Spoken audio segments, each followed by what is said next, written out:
নমস্কার, আমি মানসী মৃধা। আমি একজন পিঙ্ক ক্যাব ড্রাইভার। আমি এখন যাদবপুর থেকে এসেছি। ক্যাব চালিয়ে কি মনে হচ্ছে? আর ক্যাবের প্রথম দিন থেকে কি অভিজ্ঞতা? ক্যাবের প্রথম দিন যে অভিজ্ঞতা ছিল আর আজকের ডেটে দাঁড়িয়ে এই 5 বছরে সম্পূর্ণ আলাদা। প্রথম শুরু ছিল কীরকম কী হবে, অচেনা পথ একটা ব্যাপার ছিল। একটা লম্বা জার্নি করার পর আজকে অনেকটাই মনে হয় সাকসেস। কি মনে হচ্ছে একদম প্রথম দিকে যে অবস্থায় চালানো হয়েছিল শুরুয়াত? হ্যাঁ, একদম শুরুতে একটা নার্ভাস কাজ করছিল, নার্ভাসনেস যে ঠিকঠাক পারবো কি না, কীরকম প্যাসেঞ্জার হবে। তো এই 5 বছরে দেখলাম হাতের যেমন 10টা আঙুল সমান নয়, প্যাসেঞ্জারও সমান নয়। নানা রকমের মেন্টালিটি, নানা রকমের জাতি, নানা রকম ধরনের মানুষ আসে, তাদেরকে হ্যান্ডেল করতে হয়। তো এখন চালাচ্ছি, কোনো অসুবিধা হচ্ছে না। একটা জায়গাতে যেতে এসে কনিষ্করে পুরস্কার বা উপহার যাই বলি, এটা কেমন লাগছে বা ফেলিসিটেশন? হ্যাঁ, এই যে আমাদেরকে যে ফেলিসিটেশন দেওয়া হচ্ছে বা অ্যাপ্রিসিয়েট করছে, সত্যি এটা আমাদের কাছে সম্মানীয় একটা প্রাপ্তির বিষয়। তবে আমি মনে করি উমেন্স ডে যে আজকেই উমেন্স ডে এরকম নয়, আমাদের মেয়েদের লড়াই জন্মগত। তো উমেন্স ডে প্রতিদিনই হওয়া উচিত, উমেন্স ডে প্রতিদিন। কিন্তু আজকে একটা স্পেশাল দিনে আমাদের দাঁড়িয়ে প্রতিদিনই তো আর তুমি ভালো বলা যায় না। একটা বিশেষ দিন ধার্য করে যে আমাদের উপহার দেওয়া হয়, আমাদের দিন পালন করা হয়, সত্যি এটা আনন্দের, ভালো লাগার। Thank you. আমি প্রতিমা পোদ্দার, আমি একজন বাস চালক। প্রথম বাস চালক, মহিলা বাস চালক। এই যে বাস চালাতে গিয়ে কি মনে হয়েছিল আর কেন নেমেছিলেন? হঠাৎ বাস চালানোর দিকে কেন? আমার হাজব্যান্ড যেহেতু বাস চালাতেন, তার জন্য ওই কাজটাই আমার খুব সহজ কিংবা হাতের কাছে হয়েছিল, তাই আমি বাস চালাতে কি মনে হচ্ছে বাস চালিয়ে এই যানজটের মধ্যে একজন মহিলা হয়ে? যানজটের মধ্যে মহিলা হয়ে আমি চালিয়ে আমার মনে হয় যে মহিলারাও পারবে যে এই বাস চালাতে, কিন্তু আমাদের আরও সহযোগিতা দরকার। আর অনেক মহিলাই পারবে। আমি যদি এত আগের কিংবা ঘরোয়া মহিলা হয়ে এই পোস্তা মালাপাড়া বড়বাজারের বুকে বাস চালাতে পারি, কিন্তু আমি যখন স্টিয়ারিংয়ে বসি তখন আমার আর ভয় থাকে না। তখন আমার সাহস হয় যে আমি আমার প্যাসেঞ্জারদের কি করে গন্তব্যস্থলে পৌঁছে দেবো, এটাই। হ্যাঁ, তাই যে এই যুগের মেয়েরা নিশ্চয়ই পারবে এগিয়ে যেতে। কনিষ্কের ফেলিসিটেশন আপনার কেমন লাগছে? খুবই ভালো লাগছে। আমি যখন বড়বাজার থেকে যাই তখন শাড়ির ওখানে এইগুলো পমগুলো থাকে, এগুলো দেখি যখন জ্যামে থাকি। খুবই ভালো। কি বলবেন আপনি সাধারণ মানুষের জন্য? সাধারণ মানুষ, আপনার মেসেজ কি হতে পারে আজকের দিনের মেয়েদের জন্য?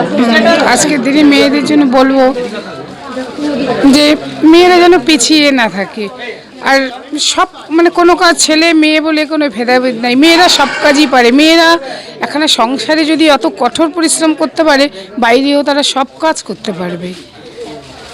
হ্যাঁ, আমি ডক্টর নন্দিনী ভৌমিক, অধ্যাপনা করি, ভারততত্ত্ববিদ, পুরোহিত।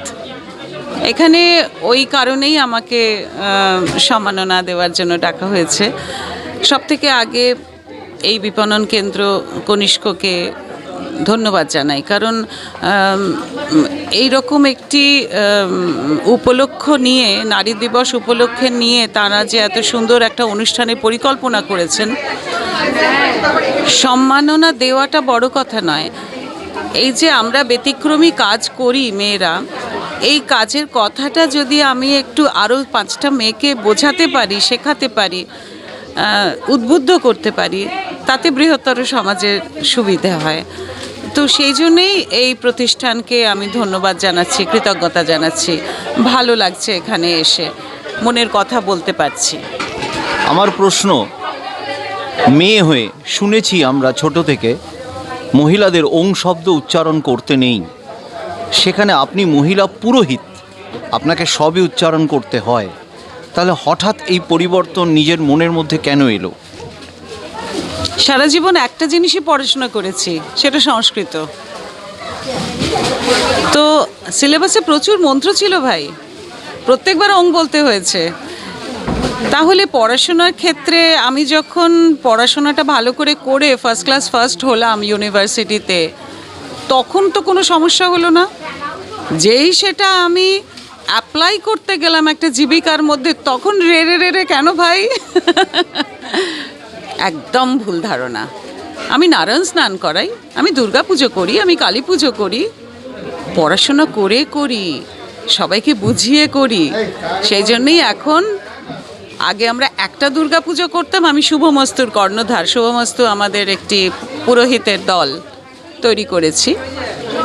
এই বছর আমরা 5টা দুর্গাপুজো করছি। তার মানে বুঝতে পারছেন তো সমাজটা কিভাবে বদল হচ্ছে, মানুষ চাইছে, কারণ দেখতে পাচ্ছে যে এই পুরোহিতরা আসলে সবটা বুঝিয়ে বলতে পারছে, তাদের পেটে বিদ্যে আছে। এর পেছনে কি অন্য কারণ আছে? সমাজ থেকে ব্রাহ্মণ সম্প্রদায় অবলুপ্ত হতে চলেছে প্রায়, খুব খুঁজে পাওয়া খুব দুষ্কর, হাতে করগুনে বলা যায়। সেই জায়গায় দাঁড়িয়ে মহিলারা পুরোহিত জগতে আসছে, অন্য মানে তৈরি করছে কি? একেবারেই নয়, এটা খুব জটিলভাবে ভাবলেন আপনি। আমি অবাক হয়ে যাচ্ছি আপনার ভাবনাটা দেখে, কারণ একেবারেই ভুল ভাবনা এটা। ব্রাহ্মণ সম্প্রদায় লুপ্ত হয়ে যাচ্ছে, এটা তো একটা ভয়ঙ্কর কথা। একদম নয় তো, সবাই আছেন তো। ব্রাহ্মণ বংশে জন্মগ্রহণ করলেই তো আমরা জানি তিনি ব্রাহ্মণ। আপনি বোধহয় পুরোহিত বা পণ্ডিতের সাথে ব্রাহ্মণকে গোলাচ্ছেন। সব রকমই আছে। একজন ব্রাহ্মণ বংশে জন্মগ্রহণ করে সে তো ডাক্তার, ইঞ্জিনিয়ার, ব্যাংকের কর্মী, অধ্যাপক, স্কুল শিক্ষক সবই হচ্ছেন। পুরোহিত হতে গেলে যে পড়াশোনাটা দরকার, সেই পড়াশোনার মধ্যে অনেকেই আসছেন না। সেখানে সেটা তো আমার জানার কথা নয়, আমি তো এসেছি এবং আমি অনেক ইচ্ছুক আগ্রহী মেয়েদের শিখিয়ে ফেলেছি, কারণ এটাই আমার সাবজেক্ট। আমি সংস্কৃতই পিএইচডি, তাই আমার তো কোনো অসুবিধা হয় না। এবার যাদের অসুবিধা হয় সেটা তাদের প্রবলেম। কনিষ্কের সম্মাননা কেমন লাগছে? খুব ভালো লাগছে এখানে এসে। অনুষ্ঠান শুরু হবে এবার, একটা বিপণন কেন্দ্র। সত্যি তো, পরে ভেবে দেখলাম যে এরা তো শাড়ি নিয়েই এদের কাজ, সেটা তো মেয়েদের জন্যেই। তো আমরা তো খুব শাড়ি পরতে ভালোবাসি, সুতরাং মেয়েদের কথা এরা ভাবেন, মেয়েদের মনের খোঁজ এরা রাখেন, মেয়েদের চাহিদা এরা বোঝেন। সুতরাং এরা একটা নারী দিবস উদযাপন করবেন, এটা তো স্বাভাবিক, কিন্তু এটা হয় না। সেই জন্যই কনিষ্ককে অনেক ধন্যবাদ, কৃতজ্ঞতা। নমস্কার, আমার নাম তানিয়া সান্যাল। আমি ভারতবর্ষের প্রথম মহিলা অ্যাভিয়েশন ফায়ার ফাইটার। এই ফায়ার ফাইটিং ব্যাপারটা একটু আমাদের ক্ষেত্রে। হ্যাঁ, শুধু ফায়ার ফাইটিং নয়, এটি হলো অ্যাভিয়েশন ফায়ার ফাইটিং, অর্থাৎ ARFF, airport rescue and fire fighting services. তো প্রতিটি এয়ারপোর্টেই আমরা তো মাঝে মাঝেই যাই, কিন্তু এই এয়ারপোর্টের সারাউন্ডিংস, এয়ারপোর্টের ভেতরে যদি কোনো বিপদ ঘটে, যদি এয়ারক্রাফট ক্র্যাশ হয়, যদি এয়ারক্রাফটে আগুন লাগে বা যে কোনো বিপর্যয় ঘটে, তাহলে এই বিপর্যয় যে কোনো দুর্ঘটনার ক্ষেত্রে যারা সব থেকে আগে এসে যে রেসপন্স টিম থাকেন, তারাই হলো ARFF।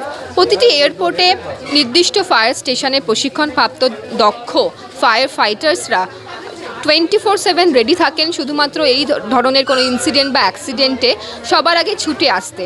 এবং শুধুমাত্র তাই নয়, যদি ইনসিডেন্ট অ্যাক্সিডেন্টে কেউ জখম হয়, তাহলে তাকে হসপিটালে পাঠানো বা প্রথমত ফার্স্ট এড দেওয়াও কিন্তু সেই টিমেরই কাজ। এবং এক্ষেত্রে বলতে চাইবো যে বাকি ফায়ার সার্ভিসগুলো থেকে এয়ারপোর্ট ফায়ার সার্ভিস কিন্তু অনেকটাই আলাদা। কেন আলাদা? কারণ এয়ারপোর্টের ক্ষেত্রে, স্পেশালি এয়ারক্রাফটের ক্ষেত্রে, এই ধরনের দুর্ঘটনা ঘটলে যে টাইম হয়, সার্ভাইভাল টাইম, সেটা কিন্তু খুবই কম, মাত্র 2 মিনিট 18 সেকেন্ড। তো তার মধ্যে পুরো কাজটি করতে হয়। আজকে কনিষ্কর সম্মাননাটা কেমন লাগছে? খুব ভাল লাগছে এরকম একটি বিপণন কেন্দ্র যে এত সুন্দর একটি আন্তর্জাতিক নারী দিবস হিসেবে এত সুন্দর একটি অনুষ্ঠান করছেন। আমি সত্যিই বলবো এটি একটি ব্যতিক্রমী চিন্তাধারা, মানে এরকম আমি আগে তো দেখিনি এই ধরনের একটি স্টোরের ক্ষেত্রে। তো খুব ভাল লাগছে এবং আমাকে ওনারা ডেকে স্বীকৃতি দিচ্ছেন, সেটাও আমার খুব ভালো লাগছে এবং ওনাদের অসংখ্য ধন্যবাদ জানাই এবং অভিনন্দন জানাই যে এটাকে সার্থক রূপায়ণ করার জন্য। আমার নাম মিঠু মুখার্জি। আমি প্রাক্তন ভারতীয় মহিলা ক্রিকেট দলের খেলোয়াড় এবং প্রাক্তন সিলেক্টর, ইন্ডিয়া সিলেক্টর, ভারতীয় দলের নির্বাচক মণ্ডলীর সদস্য ছিলাম। পরবর্তীকালে আমি সিবিতে এখনও আছি, আপনার ওমেন্স যে উইংটা আছে সেখানে, এবং কোচ। মানে অনেক বড় ব্যাপার। বড় ব্যাপার কিছু না, এইটা যে আমার যে পথ চলা 75 সাল থেকে, সেটা আজও কন্টিনিউ হয়ে আছে, এটাই বিশেষত্ব। আপনি কত সালে ক্যাপ্টেন ছিলেন? আমি বাংলার অধিনায়ক ছিলাম 95-96। তার আগে তো আমি যেহেতু রেলকর্মী ছিলাম, তো আমি তো ইন্ডিয়ান রেলওয়েজ রিপ্রেজেন্ট করতাম। আমার সাথে খেলতো ডায়না এডালজি, সন্ধ্যা আগরওয়াল, রজনী বেনুগোপাল, শশী গুপ্তা। তো আমরা তখন এই অফিস সুবাদে 85 সালে রেলে জয়েন করি আমি। আর তারপর থেকে ওই ইন্ডিয়ান রেলওয়েজে খেলতাম। পরে আমি বললাম না, আমি বাংলার হয়ে খেলা শেষ করব। তাই লাস্টে আপনি 95-96-তে 97-তে রিটায়ার করিয়ে বাংলার অধিনায়ক। আজকের এই কনিষ্কের যে আপনাদের সম্মাননাটা, এটা কেমন লাগছে? খুব ভালো লাগছে। কনিষ্ক আগে থেকে বহু পুরনো বিপণী, এবং মূলত কনিষ্কর একটা শাড়ির ব্যাপারটাই প্রধান ছিল। হ্যাঁ, আমি এখন এখানে এসে দেখছি পাঞ্জাবি নানান রকম বিক্রি হচ্ছে, আগে তো দেখিনি কখনো। আর কনিষ্কর একটা নিজস্বতা ছিল, Kanishka print. It was very famous from long. তো বহুদিন ধরে এই কনিষ্ক প্রিন্ট একটা ট্র্যাডিশন, মানে দেখলে লোকে বলতে এটা কনিষ্ক প্রিন্ট পড়েছে, এরকম একটা ব্যাপার। তো কনিষ্কর নাম বাংলার শাড়ি জগতে বহুদিন ধরে, এবং তাদের এই নতুন যে সুন্দর শোরুমটা হয়েছে, তাদেরকে অভিনন্দন। আরও ভালো হোক তাদের ব্যবসা, ঈশ্বরের কাছে এই শুভকামনা জানাই। নমস্কার, আমার নাম ফাল্গুনী দাস। আমরা কনিষ্ক যে দেশপ্রিয় পার্কের যে শোরুম, আমাদের মেন শোরুম আছে বিষ্ণুপুর রামানন্দ কলেজের কাছে, বাঁকুড়া ডিস্ট্রিক্ট। আমরা 2 বছর হলো এই দক্ষিণ কলকাতাতে এসেছি। আমরা মেনলি হ্যান্ডলুম এবং সিল্ক শাড়ি, মানে অ্যাকচুয়ালি অথেন্টিক সিল্ক হ্যান্ডলুম অনেকেরই প্রয়োজন হয়, বিশেষ করে এই দক্ষিণ কলকাতার যে সকল কাস্টমার, তাদের এই হ্যান্ডলুম এবং সিল্কের একটা ক্রিয়েশন সবসময় প্রয়োজন হয়। সেই জন্য আমরা এখানে শোরুম খুলেছি। এবং আমাদের কাজটাই যেহেতু মহিলাদের শাড়ি নিয়ে, তা প্রথম থেকে আমার কলকাতায় আসার পর চিন্তাভাবনা ছিল যে মহিলাদেরকে নিয়ে যদি একটা সম্বর্ধনা করা যায়। আগের বছর আমি ফার্স্ট করেছিলাম, এবছর সেকেন্ড। আগের বছর আমরা ছোটোখাটো করেছিলাম, এবছর একটু ব্যাপক হারে করলাম। তার কারণ হচ্ছে আমাদের যে কাস্টমার আছে সেটা তো আস্তে আস্তে বেলটা বাড়ছে, এবং আমাদের যে শাড়ি সিল্ক এবং হ্যান্ডলুম হতে গেলে একটা অসুবিধা হচ্ছে, খুব কম দামি শাড়ি হয় না। এটা প্রথমেই স্বীকার করে নিচ্ছি, কারণ হাতে বোনা শাড়ি লেবার চার্জ একটা বেশি পাওয়ারলুমের নয়, একটু কস্টলিই হয়। এবং এটাতে একটা উপকার হচ্ছে, এই শাড়িগুলো যারা উইভিং করে তারা খুব ডাউন লেভেলে আছে, তারাও উপকার হয় শাড়ি কেনার সাথে সাথে। তা আমার কাস্টমাররাও যদি একটু, মহিলারা যারা আছেন তারা যেহেতু কাজের জীবিকার সাথে যুক্ত হতে থাকেন, তো জীবিকার সাথে যুক্ত হতে পারলে, মানে যারা ঘর ছেড়ে বেরিয়ে বিভিন্ন কাজে যুক্ত হয়েছে, সেই ধরনেরই কিছু মহিলাকে ডেকেছিলাম, যে তারা দেখাক যে মহিলারাও বাড়ির কাজ ছেড়েও কিন্তু বাইরের কাজ সমান তালে করতে পারে, কোনো অসুবিধা নেই। এবং আমি আজকে যে কজনকে ডেকেছিলাম এবং যা শুনলাম 2-3 জনে, তারা তো খুব সুন্দর কাজ করছে। তবে কাজের ক্ষেত্রে কোনো অসুবিধা নেই, মহিলা পুরুষ কোনো ফ্যাক্টর নেই। আমার শোরুমেও প্রচুর মহিলাও কাজ করে, ছেলেরাও কাজ করে। আগে যেটা অসুবিধা ছিল, এখন কোনো একটা অসুবিধা নেই। তা প্রত্যেকেই যাতে, বিশেষ করে আমি আমার ডিস্ট্রিক্টে, বিশেষ করে বাঁকুড়া পুরুলিয়া ওই দিকের মেয়েরা তো অন্য কিছু ভাবেই না, যে পড়াশোনা করে সংসার করবো, এর বেশি কিছু ভাবে না। তা ওইখান থেকেই আমার এটা চিন্তাভাবনা যে ওরাও ভাবুক, সবাই ভাবুক যে জীবিকা করা যায়। জীবিকা করলে অসুবিধা কিছু নেই, ঘরও ভালো চালানো যাবে, অর্থ উপার্জন হবে, তার সাথে আমাদের এই শাড়ির বিজনেসটাও ভালো চলবে। বিশেষ করে এটাও মানে এটা আমার নিজের ইচ্ছে যে শাড়ি কিনতে গেলে কিছু টাকা লাগবে। তা মহিলারা যদি ঘরের পেছনেই বেশি সময় দেয়, সবসময় তো পুরুষ মানুষ হাজব্যান্ডের কাছে পয়সা খুঁজে শাড়ি কিনতে পারে না, নিজে না রোজগার করলে এটা করা যায় না। তা যাতে নিজেরা এগিয়ে আসে, তার জন্যই এই আমার চিন্তা ভাবনাটা, আর কিছু না।